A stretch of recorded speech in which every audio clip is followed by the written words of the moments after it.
What does it mean to be alive? In the past couple of months, I've been looking for an answer to this question, as it seems like I've forgotten the meaning of this word completely. When we were kids, we didn't even think about these things. We're so gullible and curious about the world, and I didn't even know that it would come to the point when I asked myself, what being alive feel like? And I guess you feel the same.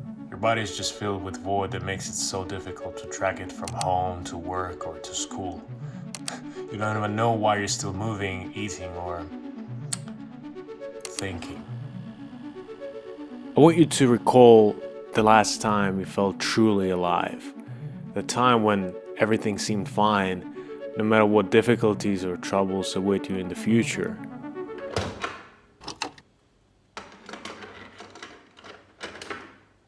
When you get satisfaction and pleasure from simple things like walking or watching the clouds moving. When you weren't drowning in your work, creative projects, or studies. Or when your thoughts weren't overwhelmed by an extensive amount of bullshit from TikTok or IG Reels. When overthinking was just a word you've never paid attention to. These were some really good times, weren't they? But the good news is, you can still find this path. It's not so difficult.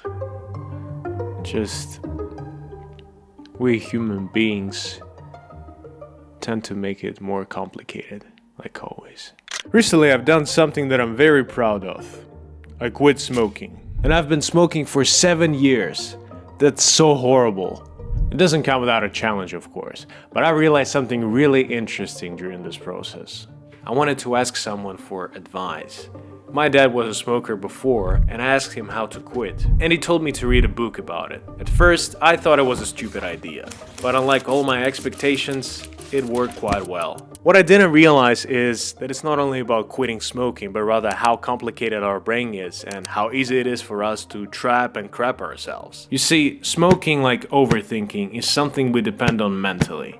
It gives us something. But why do we have this feeling in the first place? Because that's what our society has created.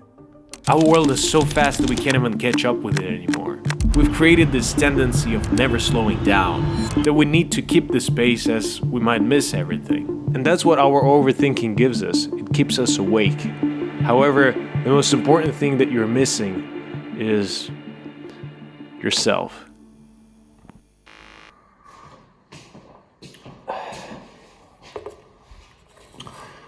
Not gonna lie, this coffee is shitty, but I enjoy it. I enjoy the shittiness of this coffee. It makes me feel alive. Did you know that the most difficult periods in human life are infancy and our 20s? No doubt everybody's talking shit about their 20s because this is the hardest time in our life. We have so many goals, ambitions, naivety, our ego is higher than ever, and all of these things are killing us. We're social creatures. That's what differentiates us from animals. We strive for power, fame, money, influence, having a constant competition about everything, whether it's a fancy car or our own art project. But just imagine for a moment that you are the only human in the world. You're alone.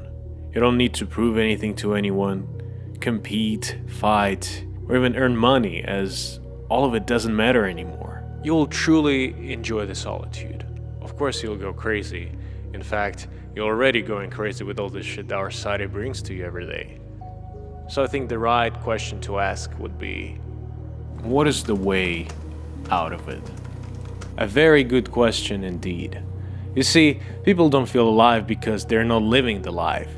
They're living in their thoughts, dreams, regrets, and doubts about the decisions that they have made. They live in the future, they live in the past, but they don't live in the present, they don't live now. Our mind is getting seduced by social media like TikTok and IG Reels, because everything is so fast now. The world and society simply drag us into some sort of future that we're not ready for yet. So like, what does it mean to be alive?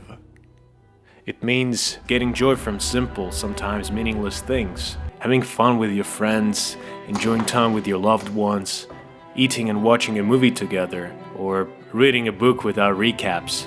Don't rush to somewhere you're not supposed to be yet, and don't go back to somewhere you're not supposed to be anymore. You know, there is a cool Japanese word, yutori, which means the conscious act of slowing down to allow us to savor the world around us. The refusal to rush, no talking, just absorbing the world around us with no goal except to see. And that's the secret. I've been in such a rush, I've been drowning in thoughts that I lost myself. If I had a new hobby and I didn't get immediate results, I would quit it. I couldn't wake up and just enjoy the morning because I was suffocating. And you know what?